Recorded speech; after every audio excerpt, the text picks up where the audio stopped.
Noveno pan, la vida con otros. Preparación. El pueblo hebreo había pasado de la esclavitud a la libertad, y por momentos no sabía qué hacer con esa nueva condición que les había sido dada. A nosotros también nos puede pasar que Dios nos haya liberado de algo que nos ataba, que nos hacía mal, y no sabemos para dónde ir, porque estábamos acostumbrados a aquello. Por eso muchas veces cambiamos una esclavitud por otra casi sin darnos cuenta.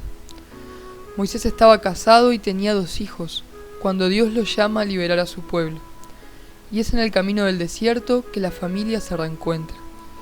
Jetro, el suegro de Moisés, también estaba allí, contento de todo lo que Dios había hecho por su yerno y por su pueblo.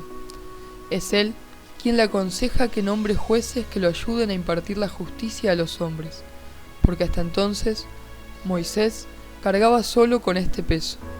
Así, los jueces se encargarían de los pormenores y él de los pormayores. Los jueces debían ser capaces, temerosos de Dios, dignos de confianza e insobornables. Así aliviarían la carga de Moisés. Apenas somos concebidos, Dios nos regala 3 grandes dones.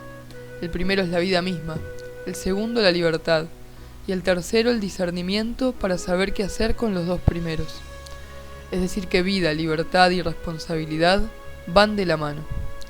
Pero no siempre se nos hace tan fácil reconocer qué cosas nos hacen bien y qué cosas nos hacen mal. Por lo cual, así como Israel tuvo a Moisés y a los jueces, nosotros también necesitamos pastores que nos guíen por el buen camino. Antes, tal vez era más sencillo pensar en un buen consejero, porque la mayoría tenían claro cuál era la buena senda, y aunque siempre hubo guías que terminaban corrompiéndose y enseñando mal, no eran la mayoría, ni permanecían en sus puestos al ser descubiertos. Por eso Jetro le dice a Moisés lo importante que es que los jueces no solo sean capaces, sino temerosos de Dios, dignos de confianza e insobornables. Hoy en día, casi todas las personas se sienten capaces de decir qué cosas son buenas y qué cosas no, pero no todos tienen la humildad suficiente como para disponer el corazón al encuentro con Dios Creador, y desde allí impartir consejo, porque ¿quién mejor que el Creador para saber lo que le hace bien a la criatura? El temor de Dios no es miedo al Todopoderoso, sino temor a alejarnos de su amor, y no comprender qué cosas nos hacen bien y qué cosas nos hacen mal. Hasta hace algunas décadas era muy sencillo encontrar personas que tuvieran estos mismos rasgos que los jueces de Israel: ser capaces, tener temor de Dios, ser dignos de confianza y ser insobornables.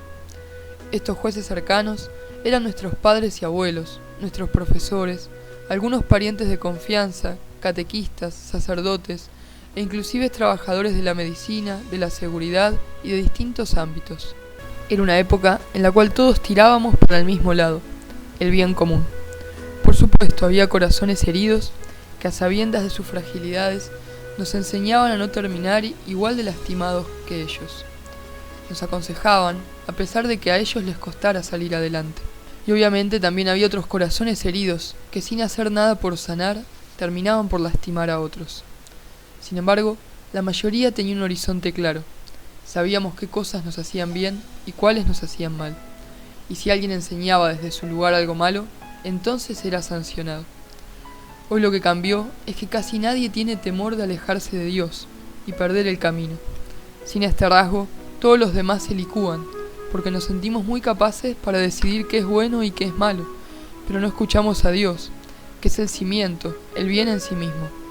La confianza pasa entonces a otro plano, donde lo que importa es lo que cada persona considera bueno o malo, y muchos de los que deberían defender el bien terminan dejándose sobornar por sus propias faltas de amor. Hoy podemos preguntarnos qué voces escuchamos, a quiénes seguimos. ¿Nos sabemos necesitados de Dios Creador para entender lo que es bueno y lo que no? ¿Comprendemos que el bien y el mal no pueden ser decididos en base a leyes humanas? ¿Leyes que varían según las épocas y los criterios del momento? Nuestros primeros jueces o guías fueron nuestros padres y maestros, quienes nos orientaron por el camino que ellos mejor consideraban. Ya en nuestra adolescencia, descubrimos que no todo lo que nos decían eran tal cual, y supimos rebelarnos contra algunas ideas y mandatos. Pero rebelarse contra lo que nos dijeron mal no significa tener que hacerlo contra lo que nos dijeron bien. Eso se madura en la oración y se descubre qué cosas sí eran buenas, y por cercanía a Jesús se puede perdonar los errores de aquellos que nos guiaron. En la oración personal y comunitaria, en el buen pastoreo, en los sacramentos, encontramos caminos de libertad y de responsabilidad. Ya tendremos tiempo de hablar en profundidad de lo que es ser o vivir en comunidad. En el camino del perdón, es bueno comprender que a veces no hay guías buenos y guías malos, sino guías más acertados y guías más equivocados. Ya tendremos tiempo de hablar en profundidad de lo que es ser o vivir en comunidad. Pero nuestros primeros intentos por formar grupos fuera de nuestra familia se explayan al darnos cuenta que nuestros progenitores no son perfectos. Y si bien esto sucede más que nada en la adolescencia, a veces marca el rumbo de nuestras siguientes elecciones, grupales o comunitarias, para bien o para mal. Cuando empezamos a frecuentar grupos de pares que vienen de distintas realidades familiares, nos encontramos con ideas diferentes a las que traíamos. Por eso es un momento propicio para aprender a discernir lo que es bueno y lo que no. Aunque si no lo hicimos en nuestra adolescencia, lo podemos hacer en el momento que sea. Hay quienes tienen claros sus ideales y eligen sus primeros grupos de amigos lo más parecido posible a ellos mismos. Esto no significa no poder dialogar con otros, sino saber hasta dónde ese diálogo nos transforma para bien o para mal. Jesús se juntaba con todos, pero él tenía bien en claro qué era lo que hacía bien y lo que hacía mal. Y se juntaba también para transformar para bien el corazón del otro. En cuanto a nuestro grupo de pertenencia, ya veremos que una cosa es comunidad y otra cosa es campo de misión. La comunidad tiende a caminar los mismos valores y misiona a quienes se encuentran heridos, confundidos, desordenados.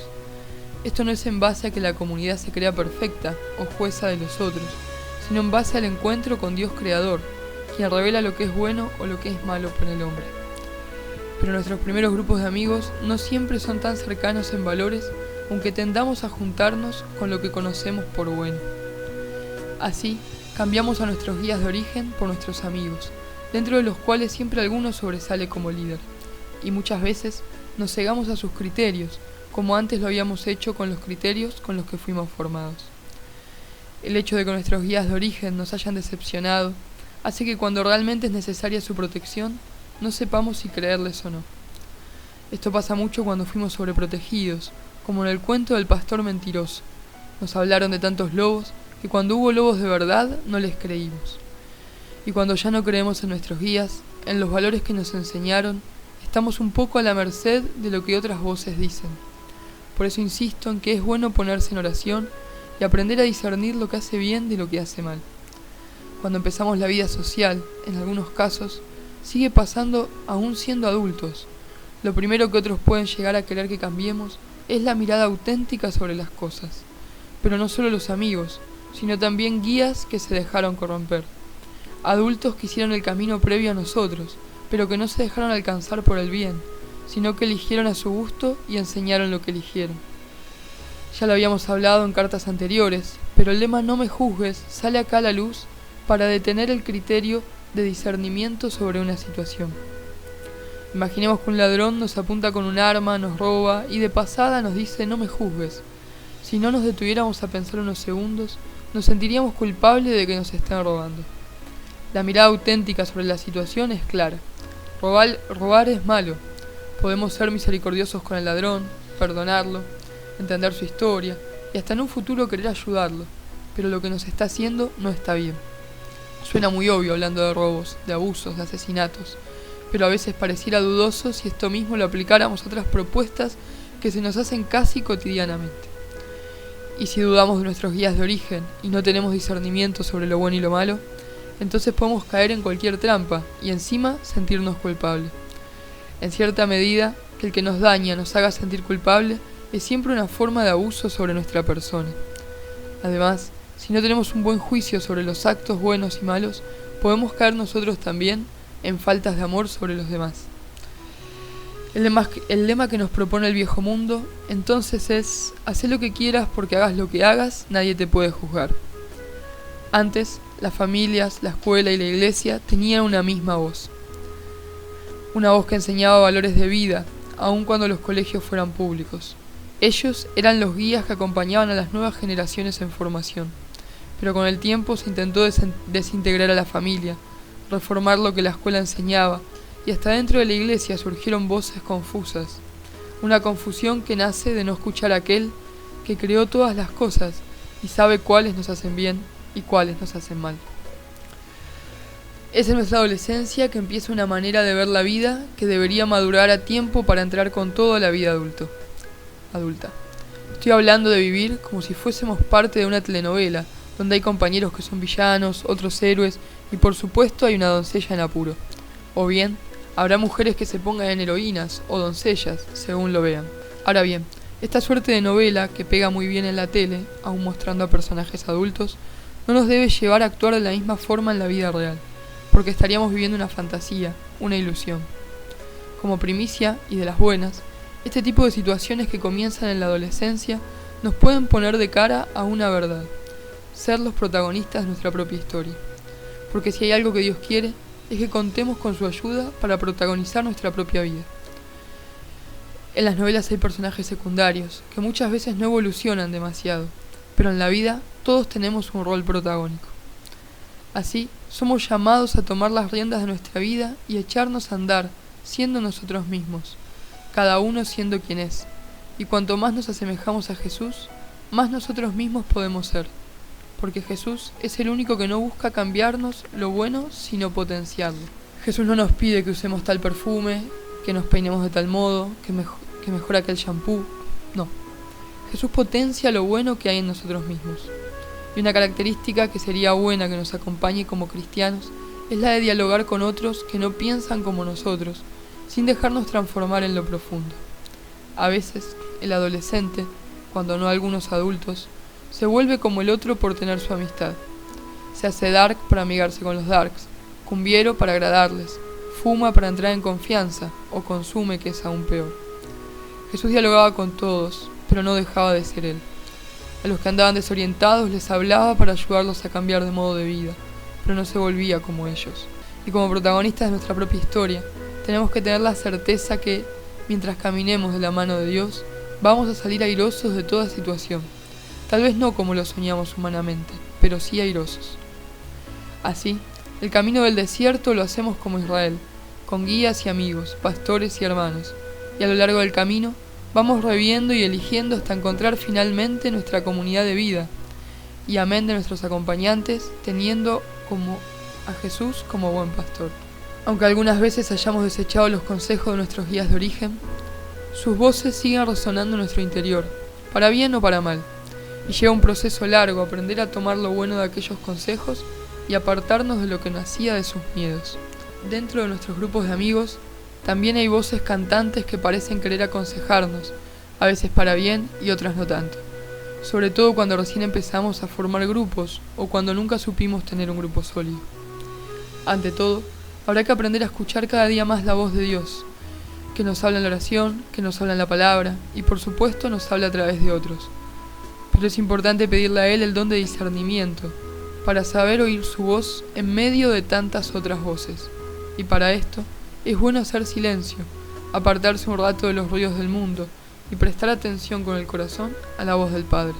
Y la voz de Dios no cambia su verdad o su ley natural por más que las eras pasen, porque Él es eterno. A veces me quedo pensando en cómo la sociedad nos impone algunas reglas, como por ejemplo ir a la escuela. Me sorprende esa instancia de sociabilización. Tantas horas al día, cómo puede cambiar para bien o para mal la personalidad de la gente. Uno pudo haber nacido en una familia cristiana, por poner un ejemplo, pero tras horas de oír a compañeros y profesores hablando mal de la iglesia, uno podría alejarse de la fe, o pasar de ser un buen hombre a cruzarte con gente que te lleve por otros caminos.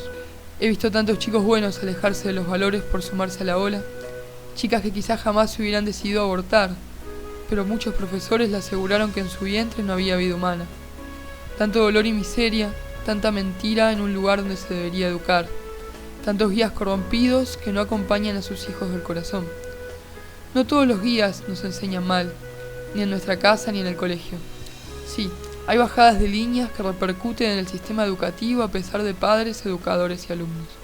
Tampoco todos los grupos primarios tienen líderes o miembros negativos, por supuesto. De hecho, si buscamos amigos con valores similares a los nuestros, podemos encontrar gente sencilla y de buen corazón. Esta carta es sobre todo para aprender a pedir a Dios el don de discernimiento sobre lo bueno y lo malo, para saber a qué guías escuchar o qué parte de su discurso escuchar. así como también con quienes hacemos comunidad y a quienes salimos a misionar.